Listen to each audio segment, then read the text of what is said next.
Wireless Network Technologies 2019 Assignment 1. My name is Sanal Dolagi. First, we'll talk about protocols and standards. So, protocols. What are protocols? When devices communicate with each other in a network, it is important for them to have a protocol.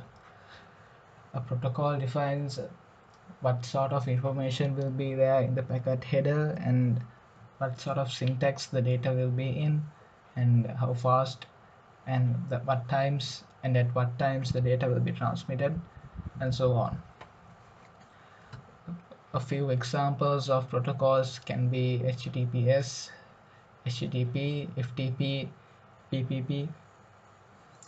And for example, if you take a real life example for a protocol, imagine two people are communicating with each other. The both of them need to be talking in the same language, otherwise the other person wouldn't be able to understand the other one. Standard bodies are responsible for creating an open market, an open and a competitive market for buyers and sellers. Standard bodies and as forums as well. Some examples of standard bodies can be ANC, which abbreviates for American National Standards Institute, and the International Telecommunications Union, and the IEEE. The IEEE is the Institute of Electrical and Electronics Engineers. The OSI model. The ISO OSI model is a 7-layered model which shows us the network design in layers. So there are 7 layers, which are the physical layer, data link layer, network layer, transport layer, session layer, presentation layer, and the application layer.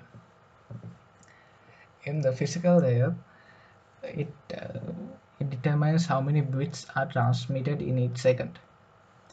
The transmission of the bits is very important because if the sender sends bits faster than the rate the receiver can accept the bits, there will be the loss of bits. So the synchronization is done in this layer. And also what sort of topology the network uses, if it's star, bus, or mesh hybrid, it will be defined in this layer.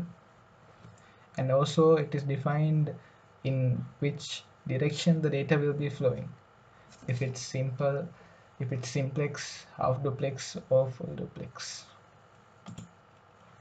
The data link layer.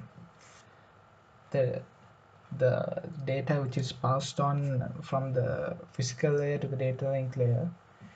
The data link layer is responsible for dividing the frames into dividing the data into manageable frames, and is responsible for the movement of these frames between nodes.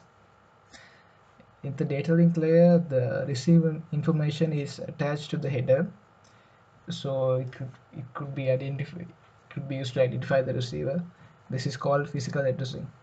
And also a trailer is added in case the frames have been duplicated, lost, or have been damaged.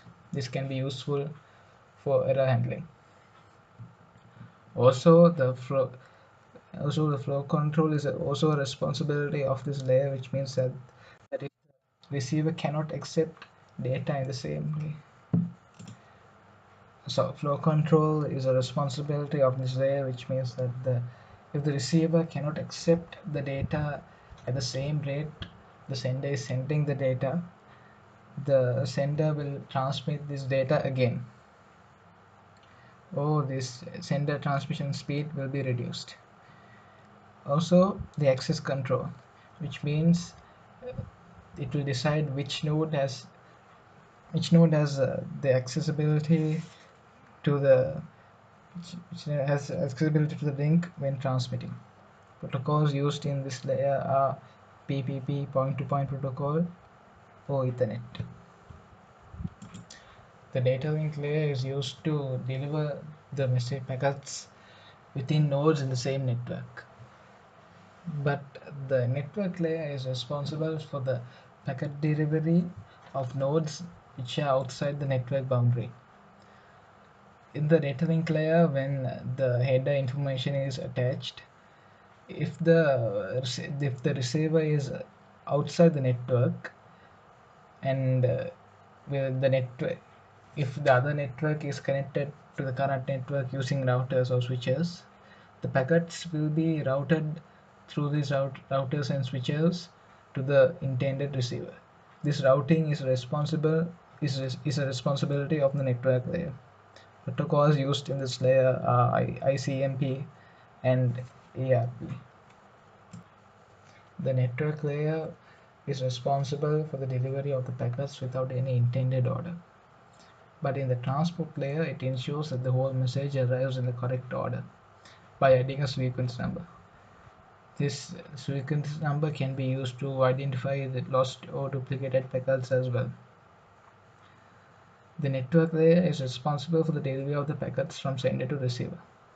But if a specific process of the sender needs to send packets to a specific process of the receiver, then this transport layer is used.